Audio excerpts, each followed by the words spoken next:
धोनी सिर्फ नाम नहीं, एक युग है। एक लंबी जुल्फों वाला लड़का भारतीय क्रिकेट टीम में आता है। आड़े तिरछे शॉट्स खेलता है। लोग हंसते हैं, ये क्या खेलेगा, लंबे बालों वाला कीपिंग करेगा। लेकिन किसी पता था कि यही लड़का एक दिन ऐसा मुकाम हासिल करेगा कि फिर कोई उसकी बराबरी नहीं कर पाएगा। मुझे याद है वो दिन जब उसने श्रीलंका के खिलाफ नाबाद 183 रन ठोके थे, 10 छक्के जड़े थे।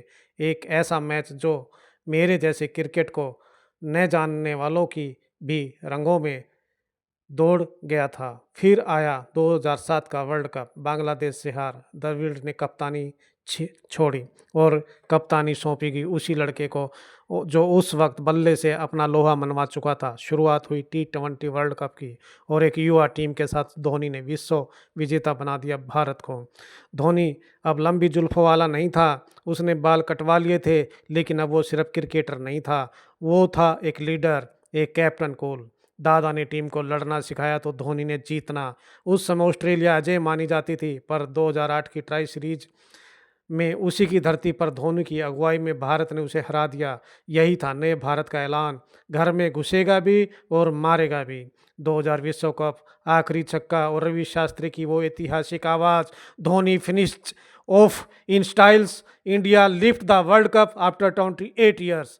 सिर में ठंडक, आंखों में आंसू, दिल में गौरव। धोनी वो नाम नहीं, एक एहसास बन चुका था। जब वो क्रिकेट के पीछे खड़ा होता, ग्लव्स टाइट करता, फील्ड को देखता, आंखों को मसलता, कंधे उचकाता, तो लगता जैसे पूरा देश उसके कंधों पर सवार है। और फिर जब हेलीकॉप्टर शॉट उड़ता तो पूरा देश उछल पड़ता। धोनी ने हमें वो दिया जो शायद हमने कभी सोचा भी नहीं था। लेकिन धोनी होना आसान नहीं होता। धोनी होने के लिए लोगों की टूटती उम्मीदों को जोड़ना पड़ता है, ज़मीन पर खड़े होकर हेलीकॉप्टर शॉट उड़ाना पड़ता है, टूटे अंगूठे से खेलना पड़ता है, बिना देखे गेंद स्टंप्स में मारनी होती है, मैदान में जवाब देना होता है बिना किसी प्रतिक्रिया के। धोनी होने के बाद भी धोनी बने रहना शायद सबसे मुश्किल काम है। मेरे लिए क्रिकेट वही होता है जब धोनी 3 डंडों के पीछे खड़ा होता है, आंखों से सुनता है, हाथों से बोलता है। मैच के आखिरी लम्हों में भी जब सबके माथे पर पसीना होता है, तब भी उसकी शांति भारत को जीत दिला देती है। धोनी वो सेनापति है जो अपने ही रहते उत्तराधिकारी को कमान सौंप देता है, और जब विराट कहता है माही भाई आप थे, हैं और रहेंगे मेरे कप्तान, तो पता चलता है कि धोनी एक खिलाड़ी नहीं, संस्थान है।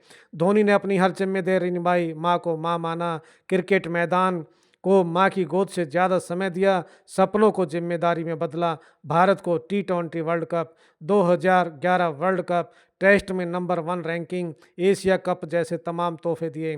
सिर्फ जीत नहीं दी बल्कि भविष्य भी तैयार किया। रोहित, विराट, धवन जैसे खिलाड़ियों को गढ़ा। अब वो कप्तान नहीं, अब वो मैदान पर खुश हैं। IPL जीत कर ट्रॉफी टीम को सौंपता है, बेटी के साथ खेलता है, दर्शकों के साथ दौड़ लगाता है, सो जाता है मैदान पर। उसे अब कोई चिंता नहीं, क्योंकि वो जानता है जो करना था वो कर चुका। धोनी माँ बाप है जिसने घर भी संभाला और पीढ़ी भी तैयार की। वो इंसान जिसने हर आलोचक को मैदान में जवाब दिया। आज जब वो मैदान पर कदम रखता है तो पूरा स्टेडियम खड़ा होकर उसका स्वागत करता है। धोनी वो इंसान है जिसे कप्तान धोनी के नाम से जाना जाएगा। चाहे कप्तानी छोड़ी हो, पर कप्तानी उसे छोड़ नहीं सकती। क्रिकेट पहले भी था, आगे भी रहेगा, लेकिन धोनी जैसा कप्तान शायद ही कभी आए। जिस दिन वो क्रिकेट को अलविदा कहेगा, सिर्फ लोग नहीं बल्कि वो 22 गज की पट्टी और 3 डंडे भी रो देंगे, क्योंकि 15 सालों तक उनके पीछे जो इंसान खड़ा था वो सिर्फ धोनी था, महेंद्र सिंह धोनी। याद रखना, एक हार से कोई फ़कीर नहीं बनता और एक जीत से कोई सिकंदर नहीं बनता। सिकंदर बनने से पहले धोनी बनना पड़ता है। लव यू माही भाई। अगर आपको ये वीडियो अच्छी लगे तो प्लीज़ लाइक कीजिए, सब्सक्राइब कीजिए, और आपको इससे कुछ मोटिवेशन मिलता है तो अपने फ्रेंड्स को शेयर कीजिए। ऐसे ही क्रिकेट्स अपडेट्स के लिए देखते रहिए शाह क्रिकेट फैनाटिक्स।